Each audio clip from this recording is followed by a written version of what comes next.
r/AskReddit. Serious, lawyers. What's a case you regretted winning?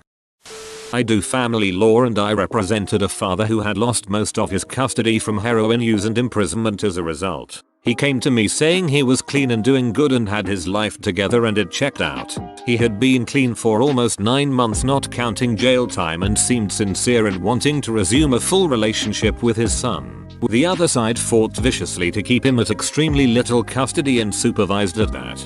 But we prevailed and got an order restoring fairly frequent unsupervised partial custody. Not long afterwards, only about 3 months after the case, he was back doing heroin.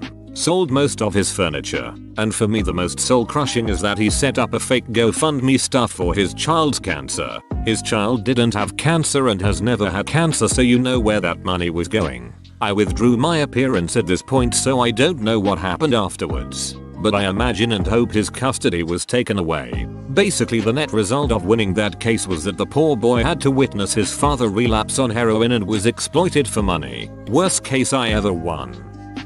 I work in medical malpractice defense. Once I had an obstetrician gynecologist who burned a patient during a procedure. When I met with the doctor, he lied to me throughout the representation over 16 months, saying he had no idea how it happened. There is a doctrine in law called res ipsa, meaning absent some sort of negligence. This accident could not have occurred. Woman came in without a burn, and after the procedure, the woman left with a burn. There's no way this doctor didn't know what had happened. The area of the burn was where he was operating on. It wasn't until I brought up settlement, because this was not a case we could win, did he say, "Oh, maybe I do know what happened." We ultimately settled that case, which is considered a favorable outcome considering the potential high monetary verdict. Sometimes I think this doctor really ought to have lost that case and their license. Guy lost his wife and children in a car accident. He wanted to exercise to get his emotions and mental health back in check.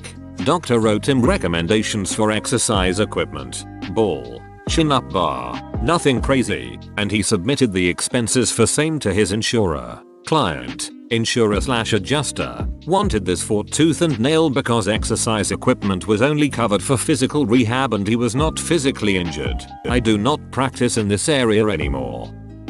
I wouldn't say I regret this so much as to this day it amazes me. As a first-year associate I was given a terrible pie case where my client received a flu shot and thereafter felt pain in his shoulder. He went to another doctor who performed an MRI and determined he had a torn rotator cuff, which was undoubtedly not related. My job was to allege the flu shot caused the rotator cuff tear. Our ortho actually correlated the two, which is the more regrettable position, and the case paid out. Being the bottom of the totem pole, I had no choice but to take the case, which was handed down by a partner, but at the same time, just overwhelmingly made me feel like the worst stereotyped attorney and just hated having to walk into court on it and feel my reputation being destroyed. As a personal injury attorney, I've seen a few clients win the blue collar lotto or getting more money than they reasonably know how to deal with. I do my best to educate them, but my job is to try and maximize their recovery, not teach them finance. I have definitely contributed to a few drug habits. I got a spoiled brat of a teenager cleared of a shoplifting charge when he absolutely had done it. His rich parents hired me to represent him. I did that to the best of my ability, and we went to trial and won. But I can't say I felt good about it. This kid needed to be taught some accountability for his actions and his parents just wanted to buy their way out of any trouble he got into.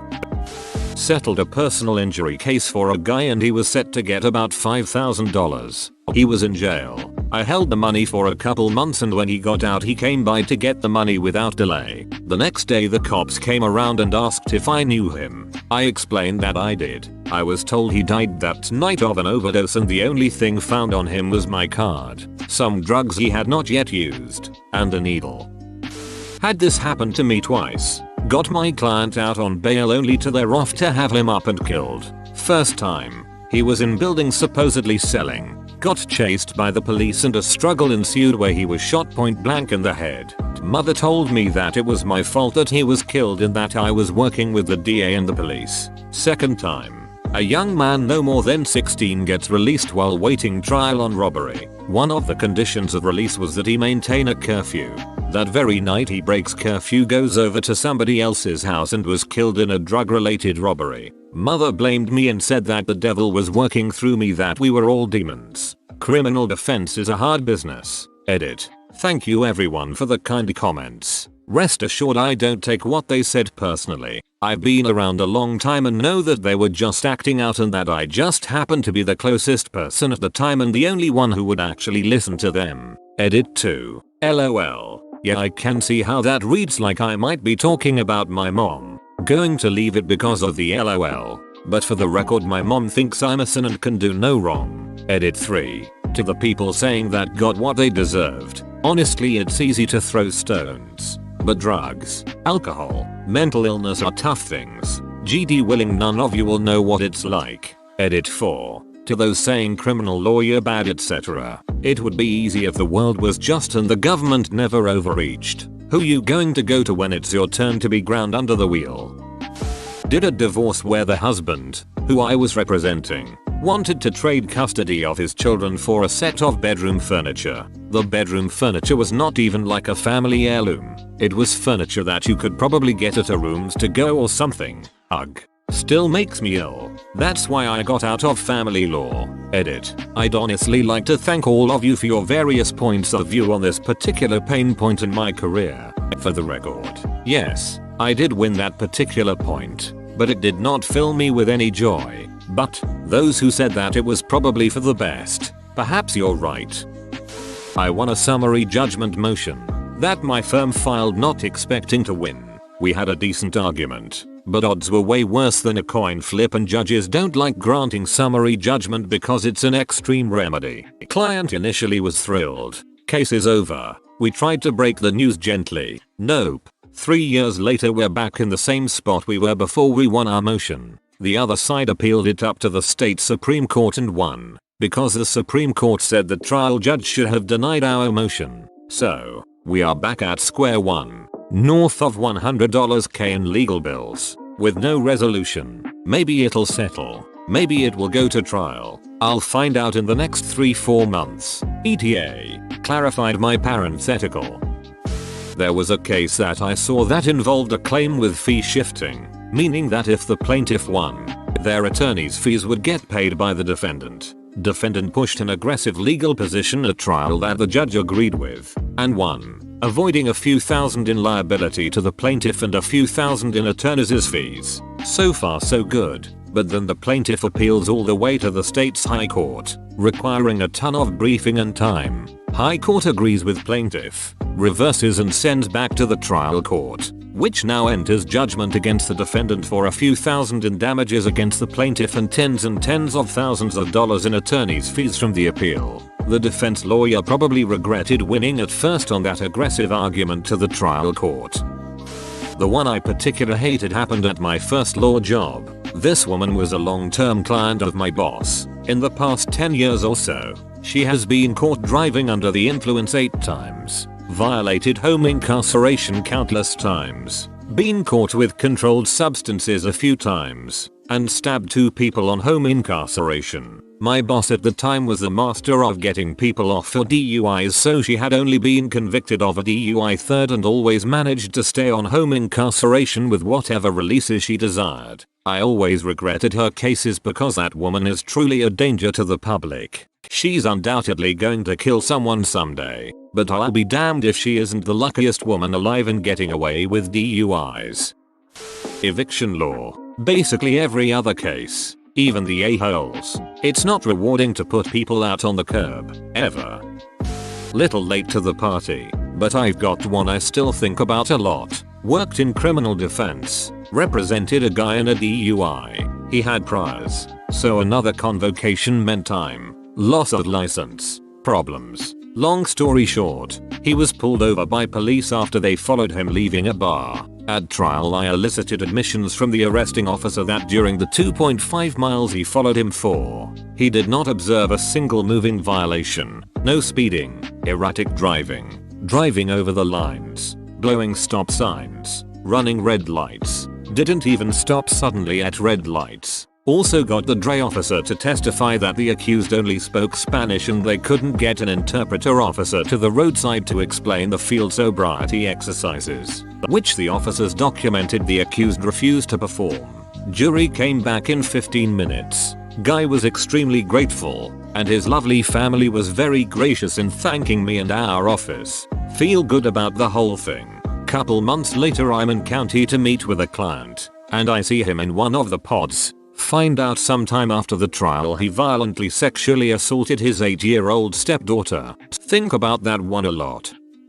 This probably won't be the best answer, but it is a real one. After law school I had to turn down a criminal defense job offer because my wife got a better offer somewhere else. So basically, I followed her along and was desperate to find something. After 3 months of fruitless efforts, I would take just about any job that required a JD, whereas literally the only thing I ever wanted to do was criminal defense. 3 months after moving I got an interview for a real estate litigation job. They hired me the next day. Looking back, that was probably red flag number 1. First day on the job they taught me how to foreclose on a claim of lien. These are 2 things I had never heard of before. Turns out, it is totally brainless work if you have the right forms. Mind-numbingly boring, basically just cutting and pasting new addresses and amounts owed. So anyways, it took me about 2 months to realize this. When I had my first set of hearings, literally my sole purpose at the firm, which represented over 100 homeowners associations,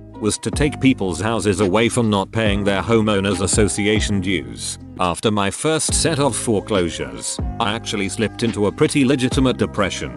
I was getting paid peanuts to drive nearly an hour to work every day to do work I despised on behalf of people I literally could not pretend to care about. The straw on the camel's back was when I started signing the foreclosures and realized I was that guy. You know, I understand someone has to do the work, I guess. There certainly is a lot of money to be made, but it was not for me. I did that job for 3 months. Came home one Friday and told my wife I'd rather be homeless than go back on Monday. By some stroke of luck, I started a stellar criminal defense job within 2 weeks, and all of the heartache has 100% been worth it. I've won a lot of cases. You have to redefine winning and losing when doing criminal defense, because sometimes even a particularly juicy plea is a win-imo, and never once felt bad about it. For example, I got a guy's plea deal cut from 60 years to 15 years for a string of robberies where the interrogations and confessions were overwhelmingly unconstitutional. Like,